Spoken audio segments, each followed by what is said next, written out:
Denise Welch has once again reignited her feud with Prince Andrew, by referencing disdainful comments he made about Princess Diana just weeks after her death. In an outspoken rant on Friday's Loose Women, the actress, 63, stated she was horrified by the Duke of York's comments at an event she attended, after he was stripped of his military titles by the Queen. The Duke of York is set to face a trial in New York this autumn after he was accused of sexual assault by Virginia Roberts Giuffre, with a curt Buckingham Palace statement saying he'd be defending the cast as a private citizen. Speaking to her fellow panelists, Denise claimed that due to his friendship with convicted pedophile Jeffrey Epstein, Prince Andrew is guilty by association. She said, "I have personal beef with Andrew. He really upset me about the way he spoke about his late sister-in-law with such disdain in front of people who he didn't know from a bar of soap. I was horrified by it because it wasn't really long after she died.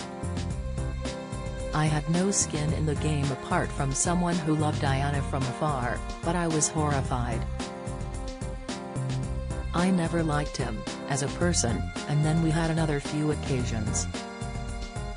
So I think he is guilty by association."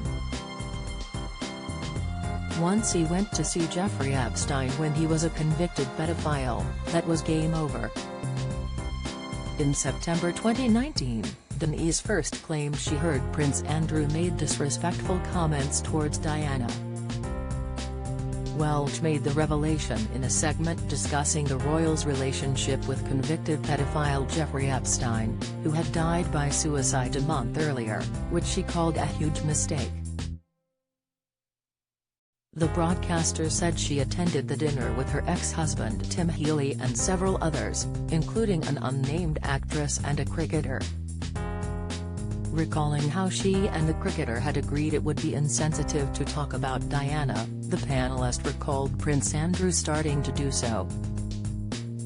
She said on the show, "Prince Andrew was very keen to talk about her and he began to say things that really upset me and to me were very disrespectful to someone he shouldn't have been sharing this information with." Welch said this made her very, very cross and she told Andrew how she felt. She continued, "Back in the day I enjoyed a vodka or two. By the time he got up to leave he put his hand on my husband's shoulder and said, 'Rather you than me, sir.'"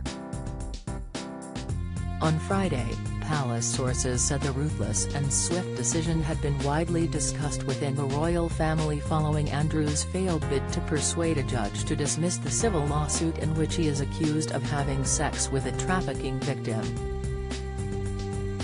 "This is about the survival of the institution at all costs. Always has been and always will be," a senior palace source said. In its statement the palace declared, with the Queen's approval and agreement, the Duke of York's military affiliations and royal patronages have been returned to the Queen. The Duke of York will continue not to undertake any public duties and is defending this case as a private citizen.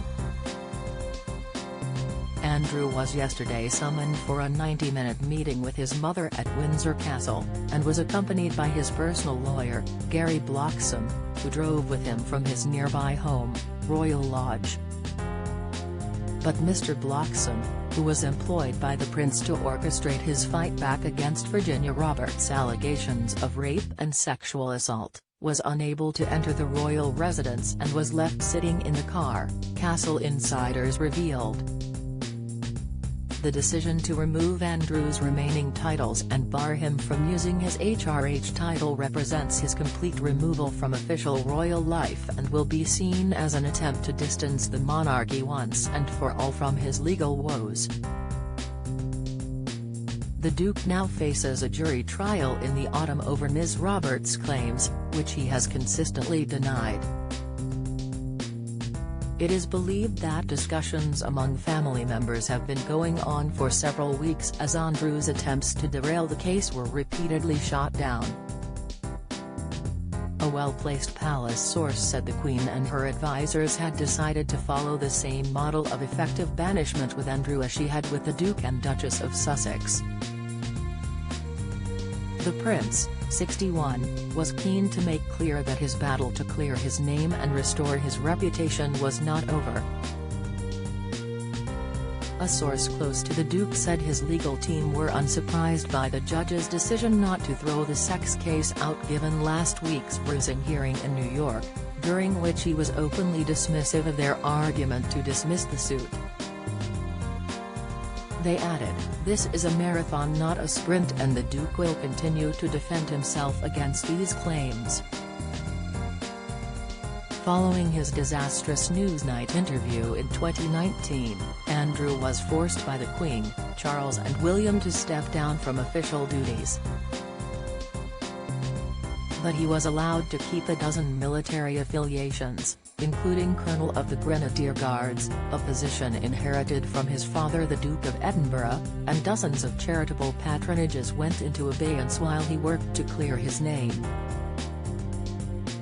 On Thursday, the royals' lawyers on both sides of the Atlantic were locked in crisis talks after their motion to dismiss the civil lawsuit brought by Virginia Roberts was denied in all respects, meaning the case is now heading towards an unedifying trial in the autumn.